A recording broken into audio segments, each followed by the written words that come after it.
Subscribe to our YouTube channel and press the bell icon to get the latest updates. On the 9th of August, the UN's Intergovernmental Panel on Climate Change released a devastating report on the status of global warming, saying that it was indisputable that human activities were causing climate change, which in turn is leading to more extreme weather events. It also said that unless there are immediate, rapid, and large-scale reductions in greenhouse gas emissions, limiting warming to 1.5 degrees Celsius above pre-industrial levels will be beyond reach. For India, this means more severe and frequent heat waves as well as more intense rainfall in the coming decades. We have with us Dr. Krishnan Raghavan, a coordinating lead author on the IPCC report on the chapter on water cycles. He is here to explain to us the nuances of how climate change will affect the monsoons in India. So welcome to the print, sir. Thank you, Supriya. Yeah. Okay, so what I want to start with is the Earth system model that you had developed. So you developed this Earth system model, which is also the first sort of model from this region to be included in the IPCC report.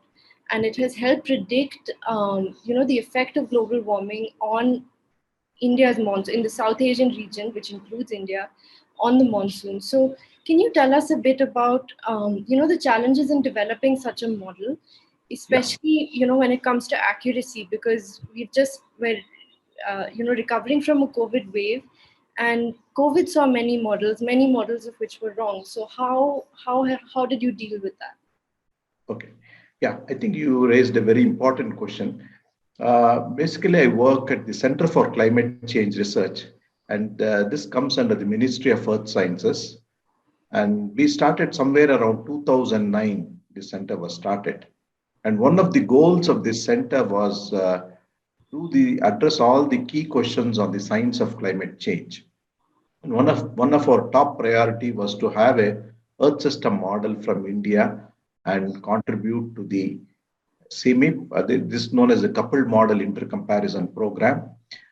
So the outputs from these models, they feed into the IPCC reports.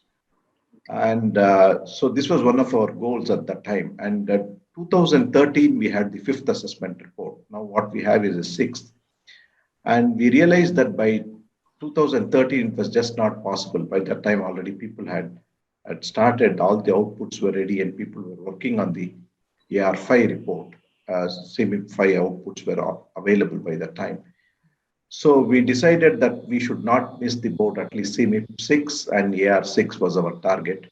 Mm-hmm. And so that was a big plan at that time. And same time, we also wanted in India to improve the monsoon forecast, monsoon prediction, the seasonal monsoons, predicting this, giving the seasonal forecast, as well as on the sub-seasonal timescales, on the short timescales and bi-weekly timescales. So this all started around 2011. The monsoon prediction activity also started. And we had a collaboration with the Ministry of Earth Sciences and NOAA in the US to improve the monsoon forecast. So the coupled model, it's not just a statistical model. What we are talking is it's a coupled model of involving the atmosphere, the ocean, the cryosphere, biosphere, it's all. But a climate model goes beyond that. When you are talking about an Earth system model, it's beyond a seasonal forecast model. One of the things that we need to ensure is we need to have a radiatively balanced system. What does that mean? How would you explain that? So what that means is typically when you do the pre-industrial run, we always have an integration starting from the pre-industrial conditions. And at that time, the carbon dioxide levels, the greenhouse gas concentrations are all fixed to the pre-industrial values. And so typically we run the model for 500, 600 years, and the model should come to an equilibrium. So because you're not adding any extra energy through the greenhouse gases, it is fixed. And you should get the mean temperature should stabilize and there should be no loss or gain of heat. So that's very important to ensure. So we had a version, a radiatively balanced system, something around 2017. It was several years of work that has gone into it. Then we learned how to vary the greenhouse gases in the model, how to add the aerosols in the model, how to incorporate the land use, land cover changes. So we built the human capacity in the institute, in our center. So building this capability has taken quite a while, and so then we were so that's how the model got it. So this is the first model. So building this itself, it's a huge enterprise by itself, and it takes time. It doesn't happen all the and if you start from scratch, also it's going to take a long time, and to be able to. So we had a very clear goal that we should be going to the ERC. So much of the work, all the hard work that has been done by the scientists at our center. Okay. And are there other such climate models, Earth system models, that you were able to reference, or is this the first such? This is the first model from India. This is the first model from India. For example, if you go to United States, they have two models. One from the GFDL, Geophysical Fluid Dynamics Lab, Princeton, and then the NCAR. Two models are there, and Japan has one or two. Germany has a couple of models. France has. So all these countries have their own models for them, and so something like 30 to 40 models participate in the CMIP-6. So when we say this, it is not just based on one model. And the CMIP experiments, all the groups do the same set of experiments. They are given the same concentrations of the carbon dioxide, aerosols, how the land use, land cover change, and everybody does the same set of experiments. And then we see how each model produces, when you apply this kind of forcing due to the anthropogenic activities, how each model responds to it and what will be the future projection. And based on that, the IPCC report is assessed and it is produced. All right. So particularly in the case of India, if you were to explain to a layperson how a 1.5 to 2 degree rise in temperatures will affect the monsoon, both in the short term and the long term, how would you explain it to them? Yeah. See, right now, as I said, the mean temperature of the earth, you cannot change it very easily. It's very difficult to change. It all depends on how much energy is coming, how much energy is going out. And then if these two are in a balance, you get a temperature of the planet and temperature of the earth, for instance, now we are talking. And this is going to be determined by these gases like greenhouse gases like carbon dioxide, methane, water vapor. And if we don't have carbon dioxide, the earth life would not exist. Our mean temperatures would be minus 18 degrees or so. And so it's because we have this concentration of greenhouse gases. It's there in a very, very small quantity. If you take the total component, if you take all the gases into consideration, the concentration of greenhouse gases is very small compared to all others. Okay. And it's in ppm, parts per million. So during the pre-industrial times, the value was around 270, 280 parts per million by volume. So that means if you take 1 million liters of air, so 280 liters would be carbon dioxide, just to give an example. And that now the present value is something like 419 parts per million by volume. And this, we know that this is mainly because of the injection due to the human activities due to fossil fuel burning. And this has added these greenhouse gases to the atmosphere. And they have a very long lifetime. Once you introduce them, they will stay there for hundreds of years, especially carbon dioxide. And so if you're continuously adding carbon dioxide, it's going to warm up the property of this gas is that it will trap the radiation that is emitted by the planet. So basically, we receive the energy from the sun. About 70% of it, the atmosphere is transparent, just passes through that. And whatever is absorbed by the earth, the ocean, the entire earth system, that is radiated back in what we call as the infrared, the thermal infrared radiation. And this is being trapped by the greenhouse gases. They trap this long wave radiation and they maintain the warmth of the planet. Now, if you are adding more and more carbon dioxide in the atmosphere, the temperature is going to increase. And also and if the temperature increases, one of the immediate consequences is that the water vapor in the atmosphere will increase. For every 1 degree rise, rise in temperature, water vapor will increase by 6 to 7%. And the issue is water vapor itself is a greenhouse gas. And that will also trap so there's a positive feedback which will also absorb the long wave radiation and amplify the warming. So this is known as the water vapor feedback. So if the temperature increases and water vapor increases, again it will increase the warming. So just to tell you now, presently the temperature of the planet from the pre-industrial time to the present has increased by 1.09 degrees centigrade. Okay. And this is what is being assessed in the report. Now, if we cross, and it is the report clearly says that in the next 20 years, we are going to reach the 1.5 degree temperature compared to the pre-industrial.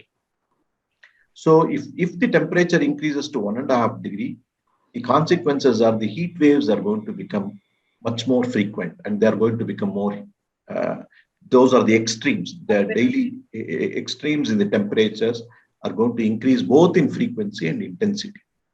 And likewise, as I said, since the water vapor increases, heavy precipitation will increase, very heavy rainfall.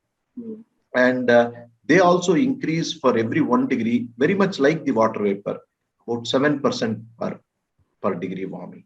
So from 1, if you're going to 1.5, you're going to see a lot of heavy rainfall events. And that we are already seeing, and in the future with that we are going to see. And we are also going to see that in the monsoons, during the monsoon period. So see, my next question is, that in the long term, we will see, rising, more intense rainfall. But what about, in the here and the now, in the short term, what are some of the things we can expect? And also, what are some of the industries at the front line of climate change that are already facing an impact or that are likely to face, for example, the fisheries? What are some industries that are likely to be badly hit or are already being? Yeah. So what we have done in the AR6 is we have what is known as the near term, that is 2021 to 2040. And then the midterm, that is 2041 to 2060, and the far future, that is the 2081 to 2100.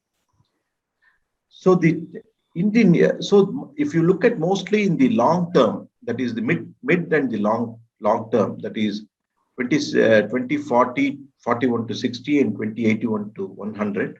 So the warming is going to be stronger. With greater warming, the monsoon is going to intensify. That's what we said. In the near future, we also have to consider the effects of the decadal internal variability of the system.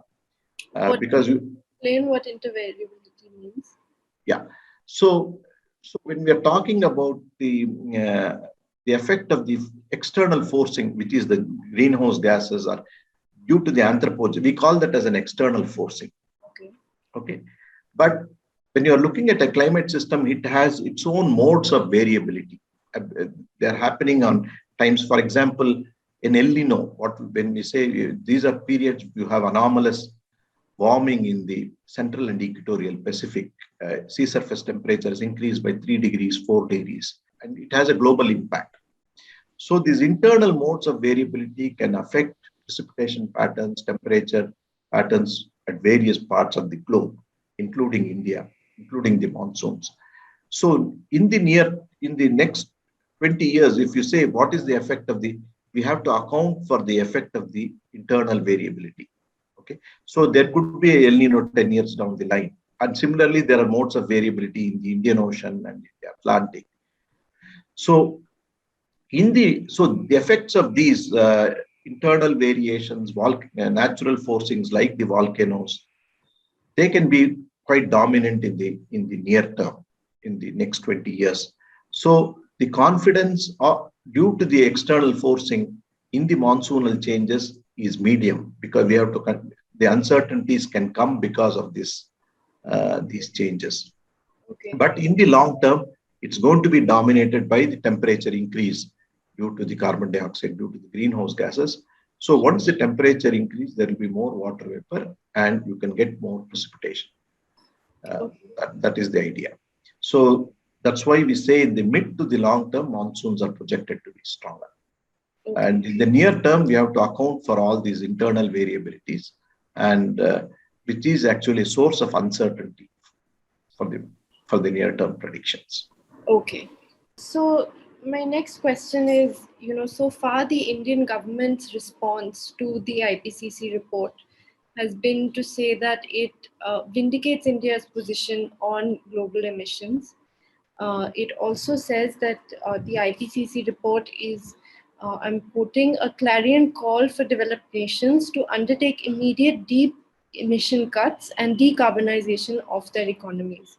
So, do you see this, as an appropriate response from India, and is it also is the Indian government's interpretation of the IPCC report adequate at this? Yeah, where did you get this response? May I know where did you get this? What is the source of this thing? This is a press release put out by the Ministry of Environment, Forests and Climate Change. It's based on that. Yes. Yeah. So what I would say is, see, the working group one, I was basically involved with the working group one report, which is the physical climate system, which is the science of this, science of climate change. And of course, the AR6 has a lot of regional focus on the monsoons. Now, you are asking a question: what should be the plan for cutting the? It is more of a question related to mitigation, which comes in the working group 3. And no, my question is about whether this reducing the carbon dioxide. That's what you are telling, right? Emissions. No. Is that what you are saying? No. I'm asking this. So this is the Indian government's response. The Indian government has said that the IPCC report is, it vindicates India's position that historical emissions have led to the current climate crisis that we are in. And they have said that it's a clarion call for developed nations to reduce their emissions and decarbonize their economy. So I'm asking if this is an appropriate response for India, because India is also affected by climate change. If you look at you have to really understand. If you look at, as I said, the carbon dioxide concentration has gone from 280 parts. It's a well mixed gas in the atmosphere, by the way, and from 280 we have gone to now nearly 419 parts per million. Now, if you see which are the countries which are contributing, it's mostly coming from the developed countries. And given India's population, our per capita contribution is very, very small. Right. That we have to keep in mind. And the response is happening when the temperature response, because of its long-lived nature, the response is global in terms of the whole every region of the earth has been warming. So unless it is not just one country that can do, it has to all these developed countries which have emitted, they have to cut down drastically. They have to bring it down. If you want to come back to something like a 1.9 scenario, rapid reductions, what you said in the beginning, it has to be a massive cut down from all these countries.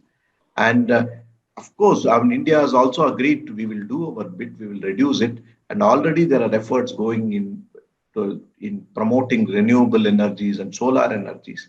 So yes, developed nations should cut down emissions, but does that mean that developed nations? So what about developing nations? What can and should they do?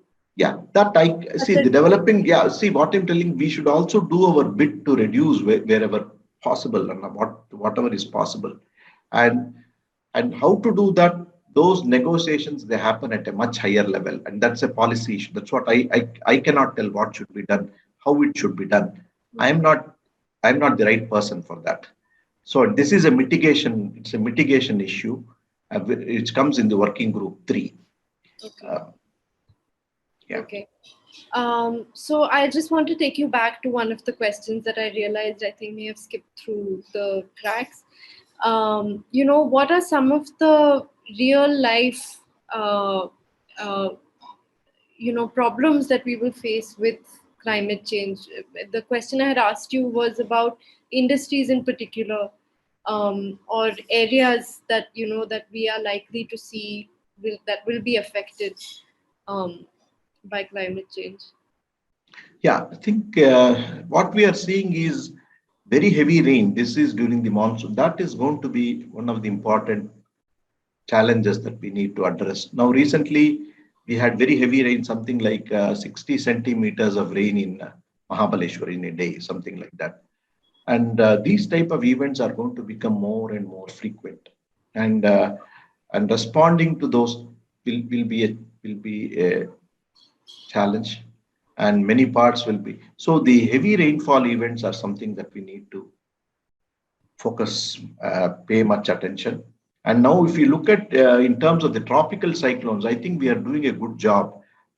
Recent tropical cyclones, our predictions from the Indian Met Department, they're doing 4 to 5 days. Rescue operations are good. They are able to evacuate people. They are able to save lives. If you compare this with the situation in 1999, where more than 10,000 people died in Orissa due to the super cyclone. Now the casualties are very less. So the skill in the forecasting system, the skill in the modeling, skill in the prediction, early warning systems, they have really improved. And that's a big thing that has happened from India. And but the kind of problems that we are facing with heavy precipitation and flooding, that is still we are making we have made progress there as well. But this problem is going to get further amplified, and this is where some area I think a lot of focus is needed. And yeah, I would put that as an important problem. Yeah. So the thing is, we need to definitely improve our early warning. We have to advance our early. We have made big progress, but further we need to scale it up, because more and more these extreme heavy precipitation events and they are going to come. And also with the disaster management team, I think you need a good coordination to get prepared. Uh, we need to further enhance the coordination to handle these type of situations. And so the preparedness should be there, and build capability, increase the awareness right from schooling. I think that's the most important thing. And we do our bit in terms of conserving water, conserving energy, and the carbon footprint we have to reduce.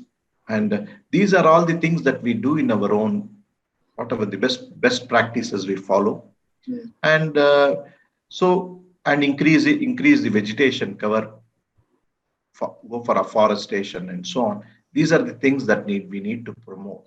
And go for renewable energies, go for solar energy, as much as we have to apply it in our practical lives. That becomes, and we keep doing our bit, increase the awareness. I think that is the mantra, I would say. Okay. All right. Thank you so much for your time. Yeah. And thank you for watching. Thank you, Simran. Do subscribe to our channels for more videos like this one.